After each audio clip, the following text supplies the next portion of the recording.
ভারত সরকার এমন আচরণ করছে মনে হচ্ছে বাংলাদেশের প্রধানমন্ত্রী তারেক রহমানকে তারা ভারত সফর করিয়েই ছাড়বে।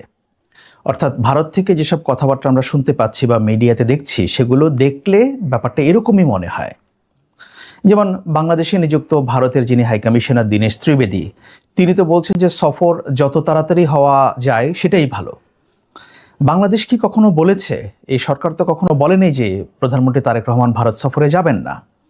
পররাষ্ট্র মন্ত্রণালয় বলেছে যে সেটা যাওয়ার জন্য এখন অনুকূল পরিবেশ নেই, এটা অনুকূল পরিবেশ তৈরি হলে তারা যাবেন। কিন্তু ইন্ডিয়া যে বিহেভটা করছে যে এক্ষুনি হতে হবে, এই মাসেই হতে হবে, এই কিছুদিনের মধ্যেই হতে হবে, এই ব্যাপারটা এটা কেন? এটা তো একটা সন্দেহের উদ্রেক করে বটে। এটা নিয়ে প্রশ্ন উঠতে পারে যে আসলে ভারতের এত তাড়া কিসের। দেখুন, আন্তর্জাতিক সম্পর্ক এটা একটা অলওয়েজ দেনা পাওনার বিষয়। প্রতিবেশীর সঙ্গে সম্পর্ক ঠিক তাই হয় আন্তর্জাতিক ক্ষেত্রে। ভারত বাংলাদেশকে ইনভাইট করেছে বা বাংলাদেশের প্রধানমন্ত্রীকে ইনভাইট করেছে। বাংলাদেশের প্রধানমন্ত্রী যদি মনে করেন তিনি যাবেন, কারণ এখানে যদি বাংলাদেশ মনে করে সেখানে যাওয়াটা আমাদের ইন্টারেস্টের সঙ্গে জড়িত, বাংলাদেশের ইন্টারেস্টের সঙ্গে জড়িত, উনি সেখানে অবশ্যই যাবেন। অন্যদিকে বাংলাদেশও যখন অন্য কোনো দেশের সরকার প্রধানকে ইনভাইট করে, তারা যদি ইন্টারেস্ট মনে করে তারা আসবে, নয়তো তারা আসবে না। তাহলে যেখানে ইন্টারেস্টটা বাংলাদেশেরই হওয়া উচিত বা হওয়ার কথা, অন্যদিকে ভারত এটাকে অতি আগ্রহ দেখাচ্ছে। প্রশ্নটা এখানেই। যেদিন বাংলাদেশের পররাষ্ট্র মন্ত্রণালয়ের মুখপাত্র ব্রিফ করলেন যে ভারতে যাওয়ার মতো অনুকূল পরিবেশ তৈরি হলেই প্রধানমন্ত্রী যাবেন, কিন্তু এইখানে ব্যাপারটাকে ইন্ডিয়ান মিডিয়া এমনভাবে প্রেজেন্ট করছে যাতে মনে হচ্ছে এখানে মহাভারত অশুদ্ধ হয়ে যাচ্ছে। আজকে একটা আর্টিকেল পড়ছিলাম, ইন্ডিয়ার একটা ডিজিটাল প্ল্যাটফর্ম ফার্স্ট পোস্ট, এটার মালিক হচ্ছেন ইন্ডিয়ার খুবই প্রভাবশালী বিজনেসম্যান মুকেশ আম্বানি। মুকেশ আম্বানি সবসময় সরকারপন্থী, যখন যে সরকার ক্ষমতায় থাকে। এখন সে নরেন্দ্র মোদীর অনেক বড় সমর্থক এবং তাদের মধ্যে অবশ্যই একটা গুজরাট কানেকশনও আছে। মুকেশ আম্বানিও গুজরাটের। সো নরেন্দ্র মোদী যখন গুজরাটের মুখ্যমন্ত্রী ছিলেন তখন থেকেই মুকেশ আম্বানির সঙ্গে ভালো সম্পর্ক। তো মুকেশ আম্বানির মালিকাধীন দ্য ফার্স্ট পোস্টে একটা মতামত আজকে ছাপা হয়েছে। সেখানে শুরুতেই বলা হয়েছে বাংলাদেশের বর্তমান সরকার নাকি ভারত সফরের বিষয়ে একটা গোয়ার্তুমি করছে এবং এটা নিয়ে খুবই একটা প্রাইসি গেম খেলছে, তারা সিলি গেম খেলছে। এবং সেখানে বলা হচ্ছে বাংলাদেশের ক্ষেত্রে ভারতের পলিসিটা হওয়া উচিত ক্যারট অ্যান্ড স্টিক, অর্থাৎ কিছুটা আপনাকে সুবিধা দেওয়ার কথা বলা হবে, একটু লোভ দেখানো হবে, আবার ভয়ও দেখানো উচিত। এরকম একটা ক্যারট স্টিক পলিসি বাংলাদেশের ক্ষেত্রে নেওয়া উচিত। এখন কিসের লোভ দেখাবে আর কিসের ভয় দেখাবে, এটা একটা বড় প্রশ্ন। যেমন এই কলামে বলা হয়েছে যে তারা বলছে তাদের ভাষায় যে বাংলাদেশের এত একটা শক্তিশালী সরকার, অর্থাৎ বিএনপি সরকারকে তারা লক্ষ্য করে বলছে যে এই শক্তিশালী সরকার, তাদের উচিত নয় ভারতের কাছ থেকে ডিজেল ভিক্ষা করা। ঠিক এই ল্যাঙ্গুয়েজ তারা ব্যবহার করেছে। এবং একই সঙ্গে আরও বলা হচ্ছে যে ভারতও চাইলে এখন ডিপ্লোম্যাটিক কমিউনিকেশন বন্ধ করে দিতে পারে এবং একই সঙ্গে বাংলাদেশে ডিজেল সাপ্লাই বন্ধ করে দিতে পারে, অ্যাজ ইফ বাংলাদেশ বিনে পয়সায় ভারত থেকে ডিজেল আনছে। এটা একটা মিউচুয়াল এগ্রিমেন্ট। আবার বলা হচ্ছে যে ভারতের বাংলাদেশকে বলা উচিত যে বাংলাদেশ যাতে চীন বা অন্য কোনো সোর্স থেকে ডিজেল আনে। পরবর্তীতে আবার কথাও বলা হচ্ছে যে হ্যাঁ, সেটা বললে আবার চীন এখানে আপার হ্যান্ড পেয়ে যাবে বা অন্য বিষয়। সো এগুলোর কথাগুলো কোনো পরিষ্কার না, কিন্তু তাদের যে ক্ষোভ উগরে পড়ছে এই ব্যাপারটা বোঝা যাচ্ছে। যেমন দুদিন আগে টাইমস অফ ইন্ডিয়া তারা একটা রিপোর্ট করেছে যে বাংলাদেশ যে শর্ত দিচ্ছে প্রধানমন্ত্রী তারেক রহমানের ভারত সফরের ক্ষেত্রে, এই শর্তগুলো নাকি খুবই কঠিন শর্ত। তারা বলছে টাফ কন্ডিশনস। তো কিসের কঠিন শর্ত বা কেন এটা কঠিন হবে? বাংলাদেশের বর্তমান সরকার শেখ হাসিনাকে ফেরত আনতে চাইছেন। তো শেখ হাসিনা তো বলছেন তিনি ডিসেম্বরে ফিরতে চান। তাহলে এখানে শর্ত কঠিনের কি আছে? এছাড়া হাদির হত্যাকারী যারা ভারতে পালিয়ে আছে তাদেরকে ফেরত চাচ্ছে, তো তারা তো ভারতের জিম্মায় আছে। তো তাহলে কেন তাদেরকে ফিরিয়ে দেওয়াটা এই দুজনকে এত কঠিন হবে? এটাকে কেন টাইমস অফ ইন্ডিয়া এত কঠিনভাবে দেখছে? এবং টাইমস অফ ইন্ডিয়া সেই রিপোর্টে বলা হচ্ছে যে এই শর্তগুলো এখন ভারতের পক্ষে মানা কার্যত অসম্ভব। তবে ইন্ডিয়ান মিডিয়াগুলোর রিপোর্ট দেখলে একটা জিনিস বোঝা যাচ্ছে, তারা বলতে চাচ্ছে বাংলাদেশের বর্তমান সরকার, বিএনপি সরকার এবং তারেক রহমান ভারতে যাচ্ছেন না, এখানকার জামায়াত ইসলামী এবং ইসলামপন্থীদের চাপে, এনসিপির চাপে, এ কথা বলা হচ্ছে। যেমন টাইমস অফ ইন্ডিয়ার রিপোর্টে এই কথা বলা হয়েছে যে জামায়াত ইসলাম এবং এনসিপির চাপে বা তারা অসন্তুষ্ট হতে পারে, এই জন্য তারেক রহমান যাচ্ছেন না। অন্যদিকে ফার্স্ট পোস্টের যে রিপোর্ট, সেখানেও একই কথা বলা হয়েছে যে জামায়াত ইসলামের এখানে একটা বড় ফ্যাক্টর। অর্থাৎ ঘুরে ফিরে সব কিছু জামায়াত ইসলামের সঙ্গে একটা লিঙ্ক করার বিষয়টা, এটা একটা স্বাধীন সরকার। এই সরকার 2/3 সংখ্যাগরিষ্ঠতা নিয়ে বাংলাদেশে ক্ষমতায় এসছে। তারা কেন জামায়াত এবং এনসিপির চাপে নথি স্বীকার করবে? এটা কি বোধগম্য কোনো কথা হলো? এটা বাংলাদেশের তো এটা কেউ বিশ্বাস করবে না। তাহলে ভারতীয় মিডিয়া এই ন্যারেটিভটাকে কেন দাঁড় করাতে চাচ্ছে যে প্রধানমন্ত্রী যাচ্ছেন না জামায়াত এবং এনসিপির কারণে বা ইসলামপন্থীদের কারণে?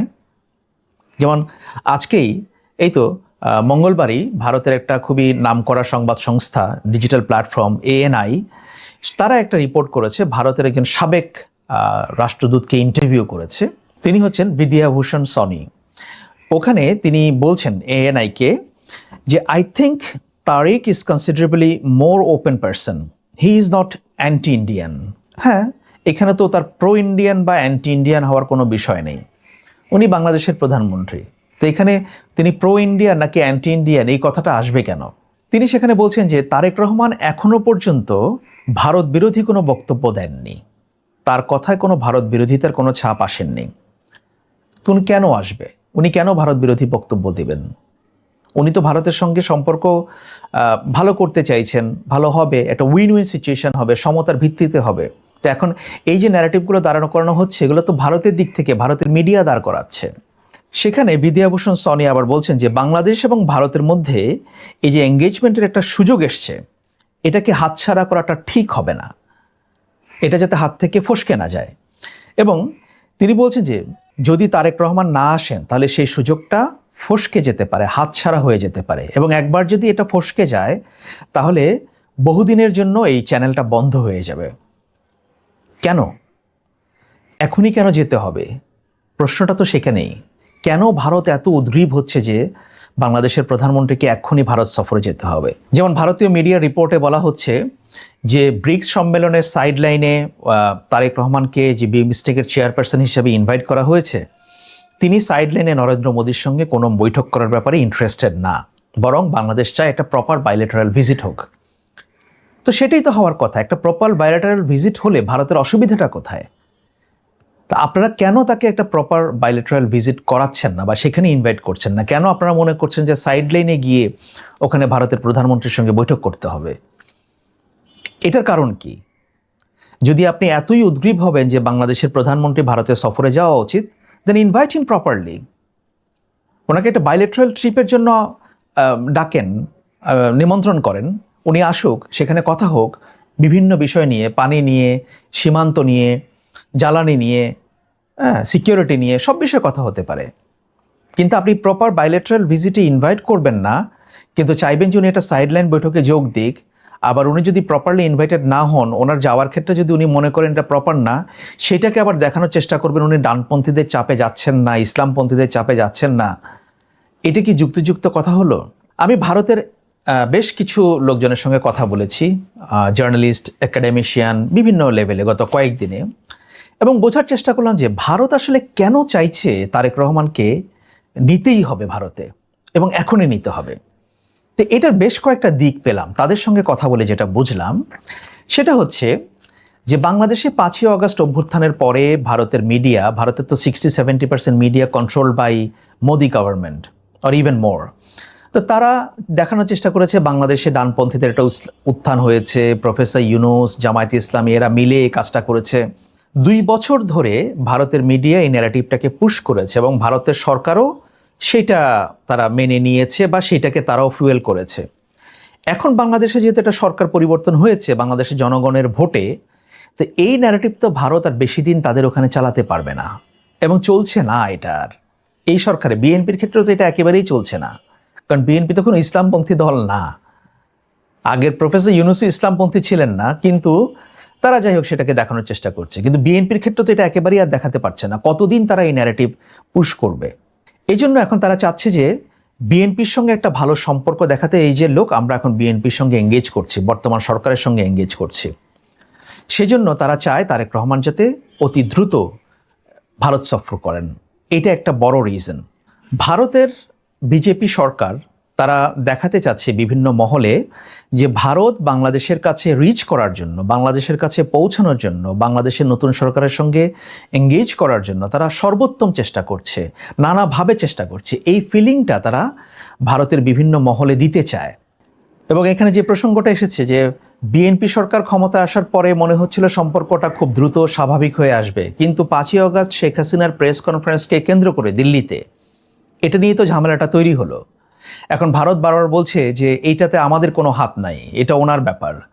তা আমি ভারতের বেশ কিছু লোকজনের সঙ্গে কথা বলে বুঝলাম, এবং তারা আমাকে বলল যে শেখ হাসিনা দিল্লিতে যেখানে থাকেন ওখানে তিনি যদি তার বাংলো থেকে বেরিয়ে মর্নিং ওয়াক করতে যেতে চান বা হাঁটতে যেতে চান তার প্রেমিসের মধ্যে, সে গার্ডেনে, তাতেও ইন্ডিয়ান সিকিউরিটি এজেন্সির অ্যাপ্রুভাল লাগে। তাদেরকে না জানিয়ে তিনি এটা করতে পারেন না। এখন উনি একটা প্রেস কনফারেন্স করে ফেলবেন আর ইন্ডিয়ান গভর্নমেন্টের সেখানে সায় থাকবে না, এটা তো হতে পারে না। যখন বাংলাদেশ সরকার চায়নার সঙ্গে এঙ্গেজ করা শুরু করলো, নতুন সরকার, তিনি যখন চীনে গেলেন, তখনই ভারত শেখ হাসিনাকে পুশ করলো বেরিয়ে আসার জন্য, তাকে কথা বলার জন্য, যাতে সরকারের উপর চাপ করা যায়, চাপ প্রয়োগ করা যায়। কিন্তু সরকার তো সেটা বুঝে গেছে, বিএনপি সরকার। তারা তো এখন উল্টো বলছে যে ওকে ঠিক আছে, ওনার ডিসেম্বরে আসতে হবে কেন, আমরা ওনাকে এক্ষুনি চাই, এখনই দিন। এখন বিএনপি সরকার যে এই অবস্থান নেবে এইটা ভারত বুঝতে পারে নাই। এটা তাদের কাছে একটু অবিশ্বাস্য মনে হচ্ছে। তারা ভাবছিল যে শেখ হাসিনার ভয় দেখিয়ে তাদেরকে বলবে বা অনেক কিছু তাদেরকে করাতে বাধ্য করবে, কিন্তু দেখছে যে না, পরিস্থিতি এখন উল্টে গেছে। বরং বিএনপি চাচ্ছে, এই সরকারই চাচ্ছে শেখ হাসিনাকে যত দ্রুত সম্ভব হ্যান্ড ওভার করুক। তাহলে এখন ভারত কি করবে? এখন তো নতুন কথা হচ্ছে, ভারতীয় মিডিয়াতে দেখলাম যে ভারতের আদালতের নির্দেশের উপর নির্ভর করবে শেখ হাসিনার ফিরে যাওয়া, ফেরত দেওয়া ইত্যাদি ইত্যাদি বিষয়। এখন নতুন ন্যারেটিভ সামনে আসছে। আর সবচেয়ে আর একটা বড় চাপের মধ্যে মোদী সরকার যেটা পড়েছে, বা সেটা হচ্ছে ভারতের বিজনেসম্যানদের একটা চাপ, বিজনেস কমিউনিটি একটা চাপ তৈরি হচ্ছে সরকারের উপর। তারা নানাভাবে লবি করছে সরকারকে যে বাংলাদেশের সঙ্গে সম্পর্কটাকে অতি দ্রুত স্বাভাবিক করা হোক। কারণ বাংলাদেশের সঙ্গে ব্যবসা বাণিজ্যের নানা বিষয় এখানে জড়িত আছে। যেমন আদানির ইনভেস্টমেন্ট আছে, আদানি তো প্রো মোদি বিজনেসম্যান, এখানে তার বিদ্যুতের ব্যবসা আছে।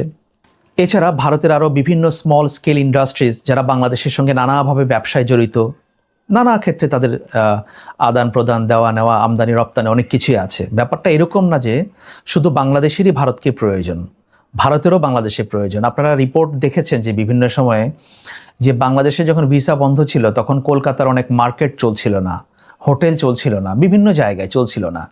সো একটা নির্ভরশীলতা তাদেরও আছে।